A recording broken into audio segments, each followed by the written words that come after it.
देशातील 11 राज्यांना बॉम्बने उडवण्याची धमकी। स्टेडियम, शाळा, हॉस्पिटल सगळ्यांची झोप उडवून टाकणारा तो मेल। पण जेव्हा पोलिसांनी शोध घेतला तेव्हा समोर आलं एक धक्कादायक सत्य। ही धमकी होती प्रेमभंग झालेल्या एका तरुणीची। पण हे प्रकरण नक्की काय आहे जाणून घेऊया सविस्तर माहिती। नमस्कार, मी रामेश्वरी आणि तुम्ही पाहताय कट टू कट। असं म्हणतात प्रेम आंधळ असतं, पण जेलची हवा खायला लावेल इतकं आंधळ असतं असं वाटलं नव्हतं। पण असंच काहीसं घडलंय। प्रेमभंग झाल्यामुळे एका तरुणीने संपूर्ण देशाला हादरवून टाकलंय आणि तब्बल 11 राज्यांना कामाला लावलंय।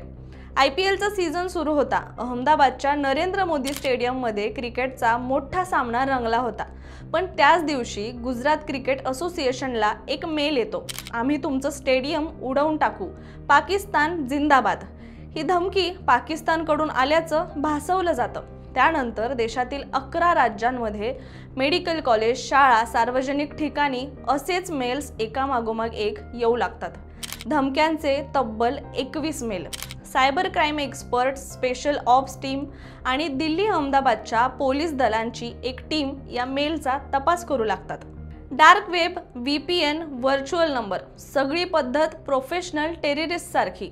पण मग एकच प्रश्न, इतकं सगळं कोणी केलं आणि का केलं?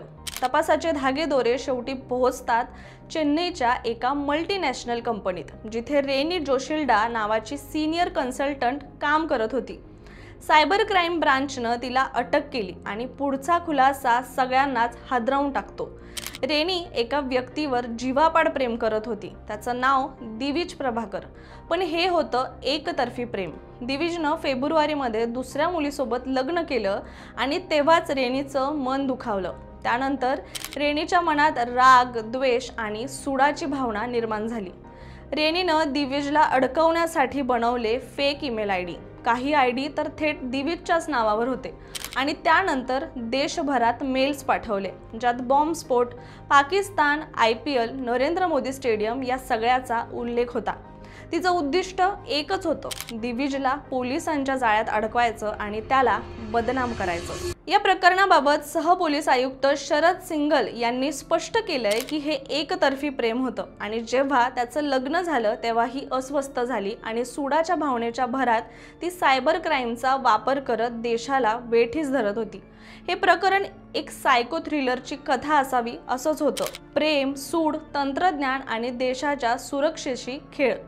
एकतर्फी प्रेमात वेडी होऊन रेनीने चुकीचं पाऊल उचललं आणि आज ती पोलीस कोठडीत आहे आणि तिची चौकशी देखील सुरू आहे। रेनीला तिच्या या कृत्याची शिक्षाही मिळू शकते। मात्र आपल्या काही म्हणी या खरंच खूप काही शिकवून जातात।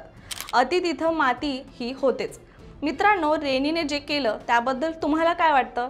कमेंट करून नक्की सांगा आणि हो, इतरांना सावध करण्यासाठी हा व्हिडिओ नक्की शेअर करा। त्याचबरोबर असेच इंटरेस्टिंग व्हिडिओ पाहण्यासाठी कट टू कटला सबस्क्राइब करायला विसरू नका।